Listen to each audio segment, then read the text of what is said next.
మీనరాశి వారికి కుజస్తంభనం మూలకంగా గోచార ఫలితాలు ఎలా ఉన్నాయో విశ్లేషించి తెలుసుకుందాం. 20 అక్టోబర్ నుండి 21 జనవరి 2025 మధ్యకాలంలో కర్కాటక రాశిలో సంచరిస్తున్నాడు. కర్కాటక రాశి సంచారము పంచమ స్థానంలో అంగారకుడు ఉంటాడు కనుక పంచమ స్థానంలో సంచరిస్తున్నాడు. ఆ సమయంలో పంచమ స్థానం కూడాను ప్రతికూలమే అవుతుంది. మరి పంచమ స్థానంలో సంచరించడము ఈ సమయంలో కొంత భాగము వక్రించి సంచరిస్తున్నాడు, కొంత భాగము రుజుమార్గంలో సంచరిస్తున్నాడు. 7 డిసెంబర్ వరకు రుజుమార్గంలో కర్కాటక రాశిలో సంచరిస్తున్నాడు. 7 డిసెంబర్ నుండి 21 జనవరి వరకు వక్ర మార్గంలో సంచరిస్తున్నాడు.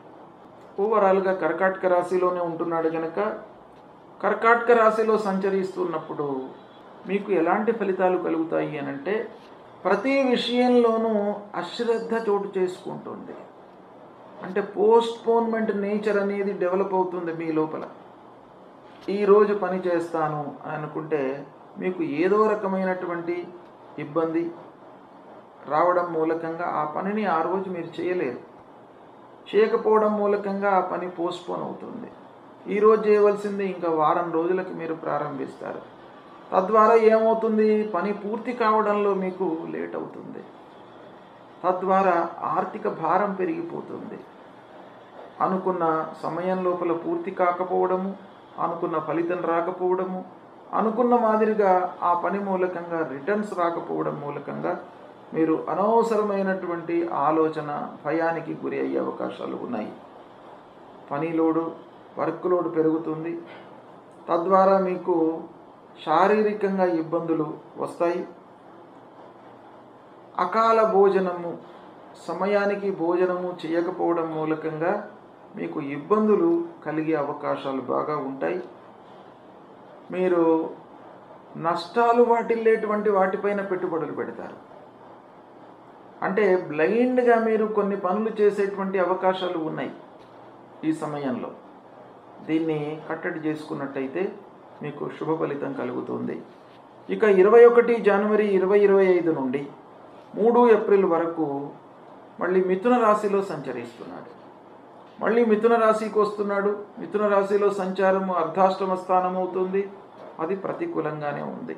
మళ్ళీ 3 ఏప్రిల్ తర్వాత 7 జూన్ వరకు రుజుమార్గంలో కర్కాటక రాశిలో ప్రయాణం చేస్తున్నాడు. ఇది కూడాను ప్రతికూలమే. కనుక ఓవరాల్గా అర్ధాష్టమ స్థానం, పంచమ స్థానం, ఈ 2 స్థానాలు కూడాను అంగారకుడికి ప్రతికూలమైనటువంటి స్థానాలు. ఈ మీనరాశి వారికి అంగారకుడు కుజ స్తంభనం మూలకంగా అర్ధాష్టమ పంచమ స్థానాలలో సంచరిస్తున్నాడు. ఇది చాలా ప్రతికూలమైనటువంటి సంచారం గనుక అన్ని విషయాలలో జాగ్రత్తగా ఉండాలి. అసంతృప్తి ఎక్కువగా ఉంటుంది. పిల్లల విషయంలో జాగ్రత్త తీసుకోండి. వాళ్ళ చదువుల విషయంలో జాగ్రత్త పడండి.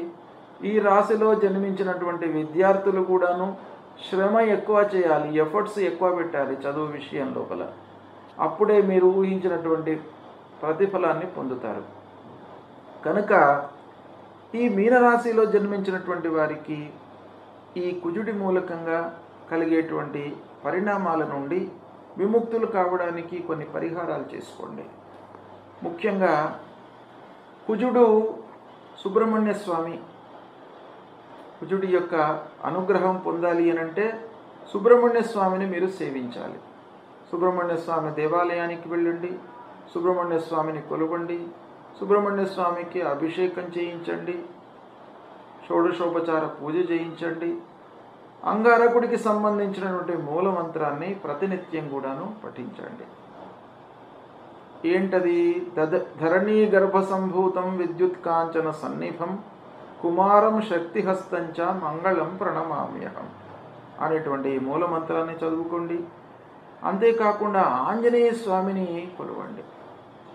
ఆంజనేయ స్వామి కూడాను ఇక్కడ అర్ధాష్టమ స్థానంలో అంగారకుడు సంచరించడం మూలకంగా మనశ్శాంతి లేకపోవడం అనేటువంటిది ప్రధానంగా జరిగేటువంటి అవకాశం ఉంది కనుక ఆంజనేయ స్వామి మూలకంగా మీకు మనోధైర్యం పెరుగుతుంది, బుద్ధిబలం పెరుగుతుంది.